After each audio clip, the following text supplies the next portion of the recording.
कई बार ऐसा महसूस होता है ना कि कोई हमारी सोच और हमारे फैसलों को बड़े ही चुपके से कंट्रोल कर रहा है। आज हम उसी एक अदृश्य शक्ति के बारे में बात करने वाले हैं जिसे मैनिपुलेशन या कहें दूसरों के दिमाग से खेलने की कला कहते हैं। जरा एक पल रुककर सोचिए, इस दुनिया में जहां हम लगातार लोगों से मिलते जुलते हैं, बातचीत करते हैं, क्या इस भीड़ में हम कहीं अपना सम्मान, अपनी डिग्निटी खोते जा रहे हैं? क्या कभी ऐसा लगता है कि हमारी अपनी आवाज कहीं दब सी गई है? ये बात सुनने में शायद थोड़ी कड़वी लगे, लेकिन सच तो यही है। हम इंसान कई बार दूसरों के मकसद पूरे करने का सिर्फ एक जरिया बनकर रह जाते हैं, और जब यह एहसास होता है ना कि कोई हमें सिर्फ अपने फायदे के लिए इस्तेमाल कर रहा है, तो इंसान का खुद पर से भरोसा उठने लगता है। और ये जो कुछ भी होता है, ये कोई इत्तेफाक नहीं है, ये सिर्फ किसी की बुरी आदत नहीं, बल्कि एक सोची समझी चाल है। इसके पीछे एक पूरा विज्ञान काम करता है, एक ऐसी तकनीक जिसे कुछ लोग बहुत चालाकी से दूसरों को कंट्रोल करने के लिए इस्तेमाल करते हैं। तो सवाल उठता है कि आखिर ये छिपा हुआ हथियार है क्या? इसे कहते हैं डार्क साइकोलॉजी। तो चलिए आज इसी अंधेरी दुनिया के राज खोलते हैं और समझने की कोशिश करते हैं कि ये आखिर काम कैसे करती है। देखिए, साइकोलॉजी या मनोविज्ञान को आप एक सिक्के की तरह समझ सकते हैं। इसके दो पहलू हैं। एक तरफ है जनरल साइकोलॉजी, जो हमें खुद को और दूसरों को बेहतर तरीके से समझने में मदद करती है। लेकिन वहीं सिक्के का दूसरा अंधेरा पहलू है डार्क साइकोलॉजी। ये वो इल्म है जो सिखाता है कि कैसे दूसरों को कंट्रोल किया जाए, उन्हें अपना शिकार बनाया जाए। ये ज्ञान का वही स्याह पक्ष है जिससे हम सबको बचने की जरूरत है। तो डार्क साइकोलॉजी है क्या? ये सिर्फ दिमागी खेल या कोई चालाकी नहीं है।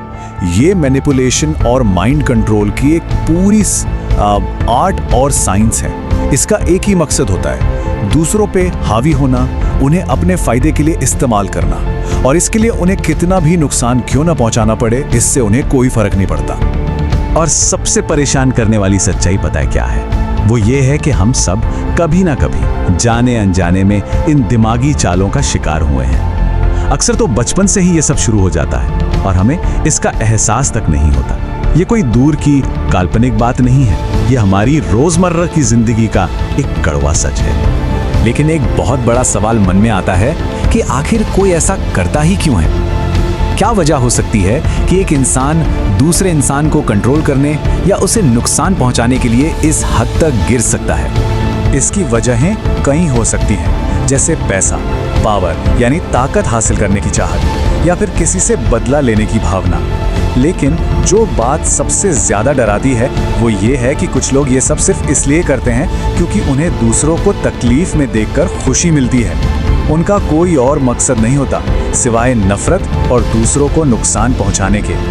तो अब जब हम वजह समझ चुके हैं, तो चलिए ये भी देखते हैं कि ये खतरा हमारी जिंदगी में किन किन शक्लों में कैसे सामने आता है। देखिए, इसके तरीके बहुत अलग अलग हो सकते हैं। कभी कभी ये इतने छुपे हुए, इतने सटल होते हैं कि हमें पता तक नहीं चलता, और कभी कभी ये इतने साफ और डरावने होते हैं कि हम बस सहम कर रह जाते हैं। अक्सर इसकी शुरुआत बहुत छोटे छोटे तरीकों से होती है, जैसे कोई इमोशनली ब्लैकमेल कर रहा है या अपनी बातों में ऐसा फंसा रहा है कि एक मनोवैज्ञानिक दबाव बन जाए। ये चीजें हमारी जिंदगी में इतनी आम हो चुकी हैं कि अक्सर हम इन्हें पहचान ही नहीं पाते। और फिर इसका सबसे खतरनाक, सबसे चरम रूप सामने आता है। ऐसे लोग जिन्हें दूसरों को बर्बाद करने में मजा आता है, आग लगाने वाले जिन्हें तबाही देखकर खुशी मिलती है, या नेक्रोफिलियक्स जैसे लोग। ये उदाहरण दिखाते हैं कि जब किसी का दिमाग पूरी तरह से इस अंधेरे में डूब जाता है तो वो कितना खतरनाक हो सकता है। ये एक बहुत गंभीर चेतावनी है। सोचिए, एक इंसान जिसे इन सभी कॉन्सेप्ट्स की ट्रेनिंग मिली हो, वो किसी की भी जिंदगी को एक एक करके बड़े मेथडिकल तरीके से बर्बाद कर सकता है, और शायद उस इंसान को कभी पता भी न चले कि उसके साथ ये सब हो क्या रहा है। तो सवाल यही उठता है कि ऐसे लोगों से खुद को बचाया कैसे जाए। देखिए, अब तक हमने सिर्फ खतरे की बात की है, लेकिन मकसद डराना नहीं बल्कि तैयार करना है। तो चलिए अब समाधान की बात करते हैं, और इसका समाधान सिर्फ एक ही चीज है, ज्ञान। नॉलेज ही हमारी ढाल है।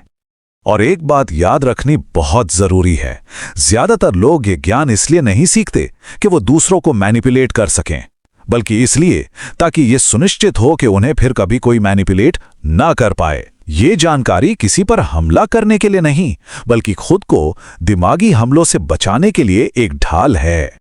तो अब जब हमें खतरे का अंदाजा हो गया है तो सवाल वही है कि अपना बचाव कैसे किया जाए। आज हमने इस खतरे की सिर्फ पहली परत को हटाया है। यह समझना इस सफर का सिर्फ पहला कदम है। अगला और सबसे जरूरी सवाल यही है कि हम खुद को बचाने के लिए क्या कर सकते हैं, अपनी जागरूकता कैसे बढ़ा सकते हैं। आने वाले वक्त में हम इन्हीं सवालों के जवाब ढूंढेंगे। तब तक के लिए बस अपने आसपास के लोगों और उनकी बातों पर थोड़ा और ध्यान देना शुरू कीजिए, क्योंकि याद रखिए, जागरूकता ही बचाव का पहला कदम है